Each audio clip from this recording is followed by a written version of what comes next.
Hey guys, it's Buildmaster YT back at it again with another video. In this one, I'm going to be going through the new Ruby Sword update. I mean, that's actually so cool. I'm so excited to show you what's been changed in this one. But before we start, please like and subscribe. Also, make sure to join the Discord. The link for that will just be in the description, as it always is. Also, can you join my Twitter? Or not join my Twitter, but follow me on Twitter, as I'm actually posting on there quite a lot. I mean, I do also in the Discord post about stuff I post on Twitter, so if you're in the Discord, you know about the Twitter as well. But yeah, if you guys could follow me on Twitter, that'd actually be really cool as well, just because, well, you get to see some funny things that happen while I'm recording and stuff, like behind the scenes stuff. But yeah, so I hope you guys are going to enjoy the video. Let's get into it. So the first thing I did when I found out there was a new Ruby Sword is I went to straight away grind to get the Ruby Sculpt scales, as I only had about 16, which obviously isn't enough because you need 20 to make the Ruby Sword. And to also make the Ruby Sword, you'll need 6 rubies and I think 600 iron. But to be honest, iron is absolutely not a problem for me because I have about 50,000 because I grind it. Don't even ask me why. So what I did is, yeah, just grinded for it. To be honest, to get about 5, 6, 7 scales, it only took me like 12 minutes to get. So I'd recommend trying to get this. I mean, the only problem is the rubies, because rubies take absolutely so long to get, because you obviously have to fight bar, and then you only get like a 10% chance of getting them from bar. And then obviously with a long cooldown on it, what you do is go to the public servers, so then you're just able to go and do it there, because lots of people will be there spawning them in themselves, which means you'll get more of a chance of getting more rubies, and then also you get to kill bar quicker, which I think is actually awesome. So what I would recommend, yeah, is going to public servers, doing it with other people, and yeah, that's my tips for getting the Ruby Sword.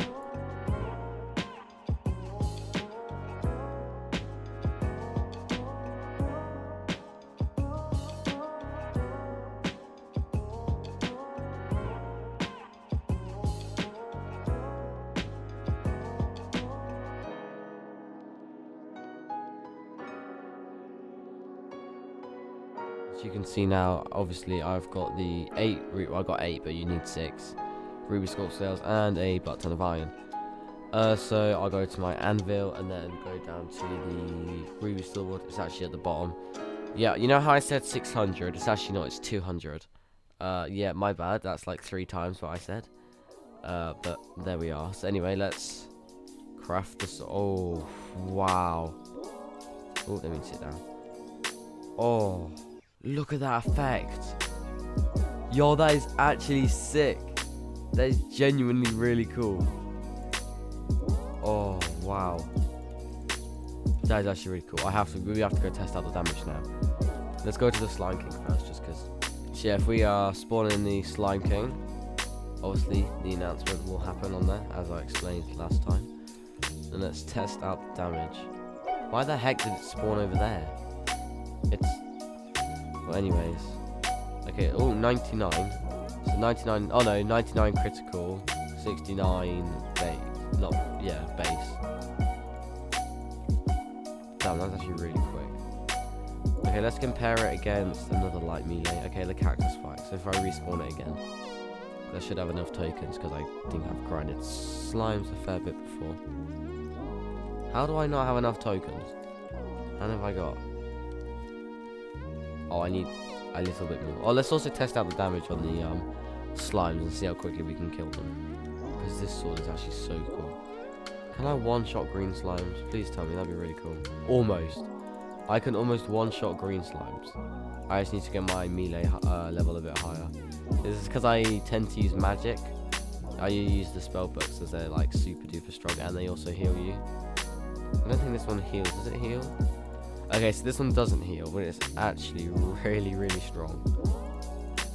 It hasn't got, what is it? Splash damage, which is okay. It's not too bad. There we go. Have I got enough tokens now? Yes, I do. So that's actually, oh, pink gear. Imagine if we get a pink sticky gear. Oh, just a slime ball. Oh well. Let's go test out compare the damage with the Ruby Sword. The Ruby Sword is artifact crafted from enchanted rubies. The thing is, it says that, but it hasn't actually got enchanted rubies in the game. You just use normal rubies, which is interesting. So yeah, let's spawn the Slime King. Does it spawn in this weird place still, or not? Yeah, I don't know why it spawns there. It should spawn round about over here in the middle. But anyway, so let's check the normal and critical on this. So this one, okay, 34 is critical, or 47. Okay, 34 is normal. Well, also, oh no, 25 damages to me. 34 and then 47, I think it was critical. But then this one is like 69 base and then 99 critical, which is pink sticky gear. Let's go. I can now make another smelter. So I'm actually really happy with the sword. I think it's genuinely really cool.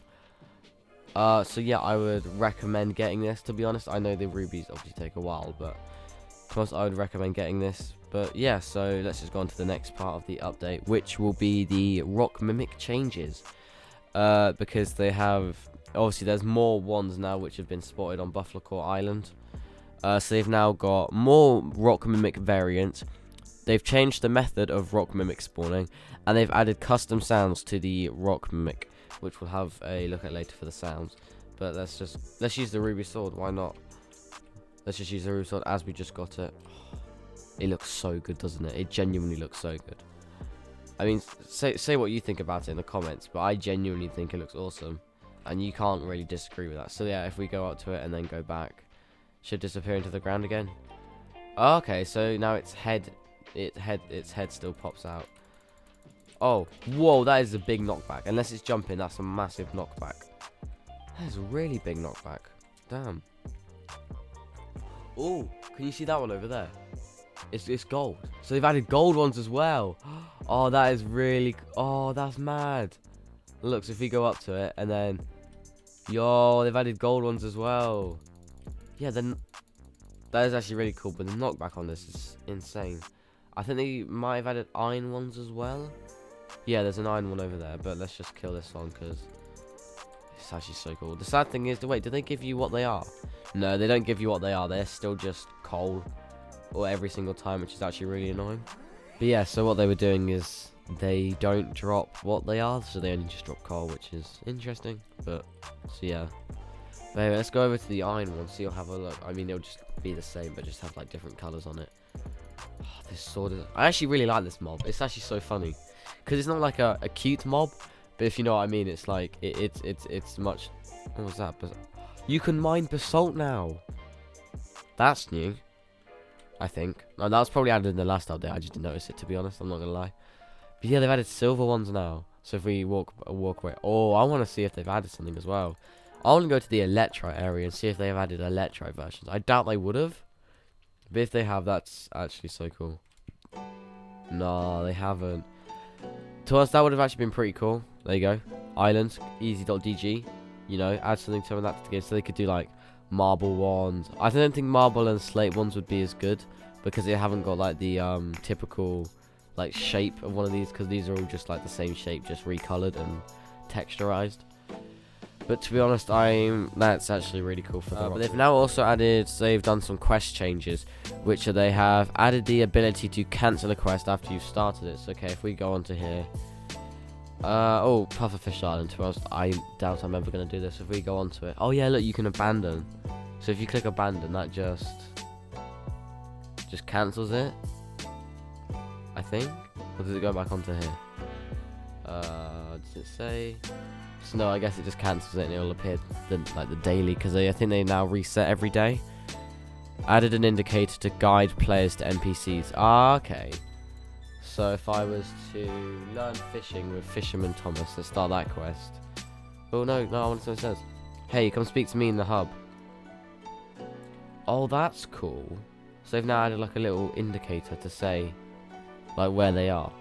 I mean, to be honest, on this is not very helpful because I'm on this island, but I guess when you're in the hub, it's actually so much easier, because with the hub change ages ago, it made the hub so much bigger, like genuinely so much bigger. Like I didn't even know where Talia was over there, to be honest. But there we are. So yeah, if you now, yeah, that is sick. That's actually good for new players as well, because obviously they won't know where it is. I also had that problem when I was trying to find the Maple Isles, and I didn't have the orb yet. It was so difficult to find. I had to use like a treasure map to find it. So yeah, if we just go up to him, every day is a good day for fishing. Yeah, I went up to him, but nothing happened. What am I meant to do? Talk to Thomas at the hub. Well, this is Thomas, isn't it? Talk. That's interesting. It doesn't continue the quest. Oh well, little bug there. That will need fixing at some point. And yeah, so quests have also been changed regularly. So the next day, so if you were to finish like 7 quests, the next day, all of those 7 quests will appear back on here, so you can do them again, or it's just a bit. That's gonna be on there forever now, isn't it? Oh wait, but no, they've added the new thing. So if I just abandon that, there we go, disappeared. An even better reason to add that. Some improved features of the game are they've added the ability to rename personal teleporter orbs. I am so happy they have added this, like genuinely so happy, because the problem was if I go to the top, because I'm building a new like island thing up there, so because I had the thing up here, I'd have to remember what all of these were.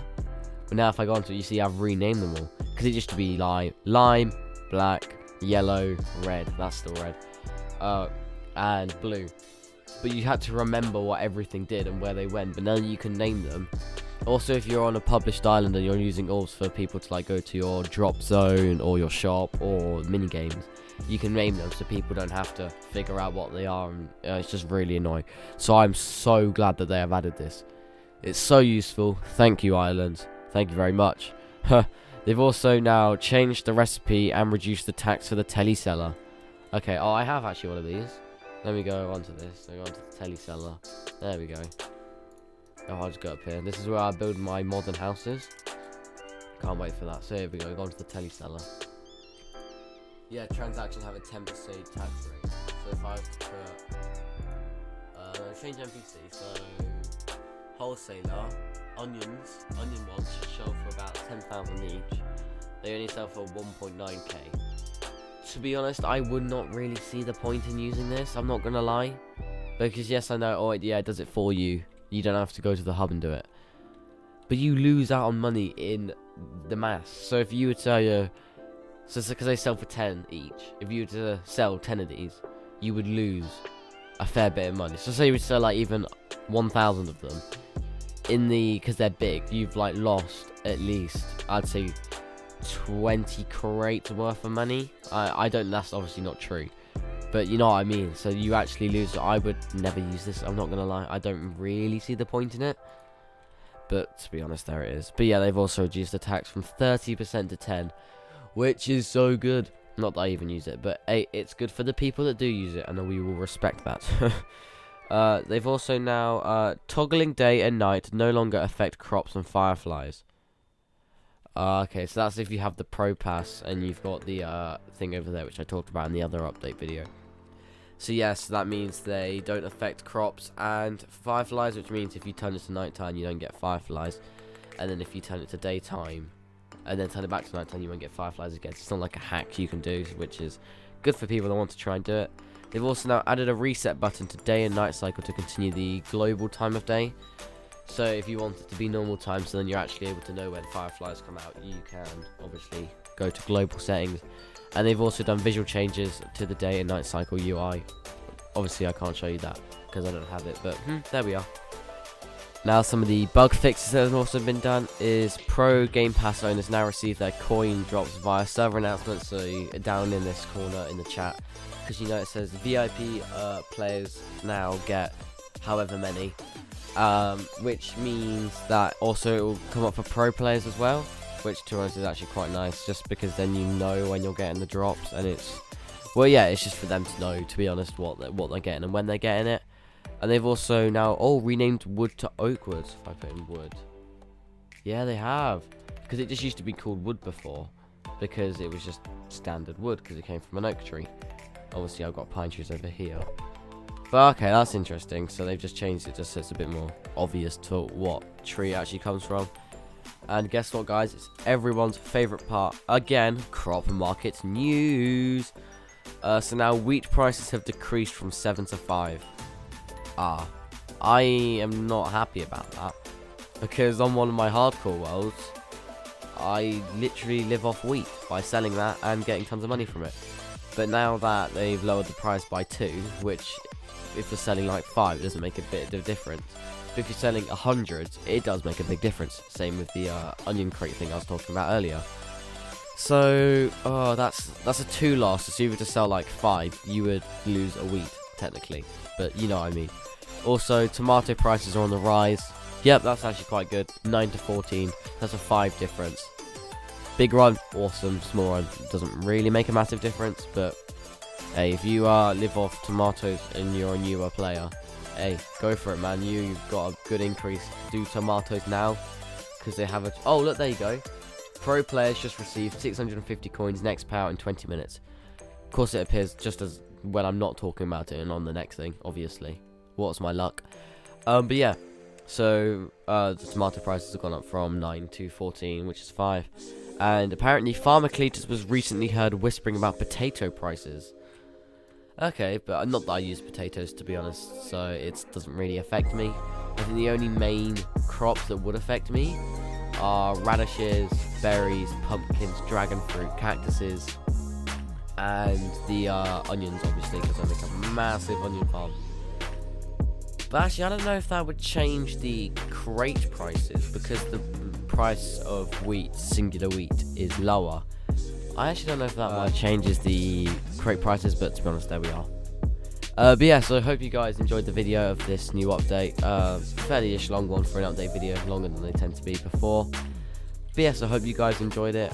Make sure to like and subscribe and do everything else. Just go into the description. To be honest, I would love it if you went onto all the social links I've got on there and just went onto them. Joined, followed, everything, whatever else you need to do. But yeah, so hope you enjoyed the video, and I'll see you all in the next one. Bye!